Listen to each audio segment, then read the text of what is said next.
never support any of the policies that doubled home prices over the last decade. But families aren't just leaving Toronto because it's expensive. They're leaving because it's dangerous. We have needles in parks and crack pipes on the subway, and everybody is just supposed to pretend that all of this is normal.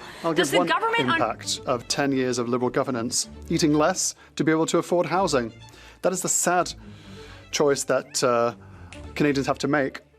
The Observatory has stated that food insecurity has nearly doubled in 4 years as a result of Liberal inflationary policies. Once upon a time in Canada, you could work hard, earn a decent living, and build a better life. In a decade of Liberal policy, that bargain has been blown to pieces. A CTV report this weekend showed that even families earning $200 grand are being driven out of Toronto because they can't afford a basement rental, a home, or anything else. Last year, 35,000 households fled the GTA, not because they wanted to, but because they had to. Is "Move Somewhere Cheaper" the new official government slogan of these Liberals for Canadians who can't afford to stay in their homes? Speaker, well, it's hypocrisy to hear this from the Conservatives. All of a sudden, they're concerned about affordable housing. Building starts are up across Canada this year versus last year. If you look at year to year, we're moving up. We are investing $13 billion in Build Canada Homes. That's focused on non-market housing and market housing that leverages it. Mr. Speaker, we're getting no support from the Conservatives to scale up affordable housing at an unprecedented rate, and we expect that if they're going to speak out here. For Thornhill. We would never support any of the policies that doubled home prices over the last decade. But families aren't just leaving Toronto because it's expensive. They're leaving because it's dangerous. We have needles in parks and crack pipes on the subway, and everybody is just supposed to pretend that all of this is normal. Does the government understand that public safety failures and the cost of housing, the cost of food, the cost of everything else are pushing Canadians out of their own communities after 10 years of their Liberal failures? Mr. Speaker, it'd be really nice if these Conservatives would read the reports that they quote in the House of Commons.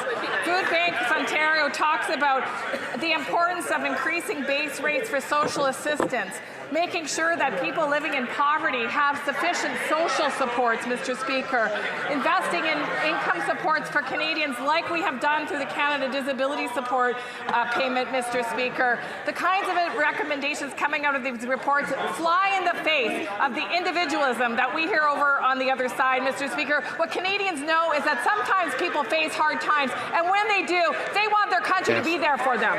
Mr. Speaker, whilst the Prime Minister continues to reap profits sheltered from taxation in Bermuda, the middle class here in Canada is now directly affected by this Liberal government's hidden taxes on every grocery. The Quebec Observatory of Inequalities reveals today that nearly 20% of workers suffer from food insecurity. This doubled in 4 years.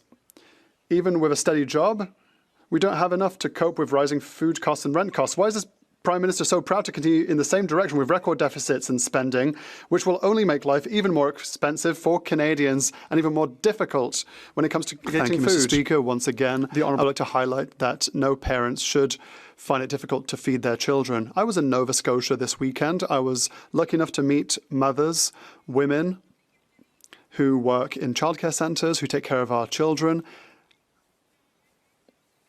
They could not stress enough how important our measures have been for them to reduce the cost of childcare, to improve the childcare benefit. They are very happy with these investments made, but the Conservatives keep voting against. The honourable member for the one impact of 10 years of Liberal governance: eating less to be able to afford housing.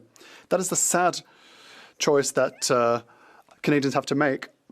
The Observatory has stated that food insecurity has nearly doubled in 4 years as a result of Liberal inflationary policies. 1 in 3 suffer from it. Severe food insecurity has increased by 63% in 3 years.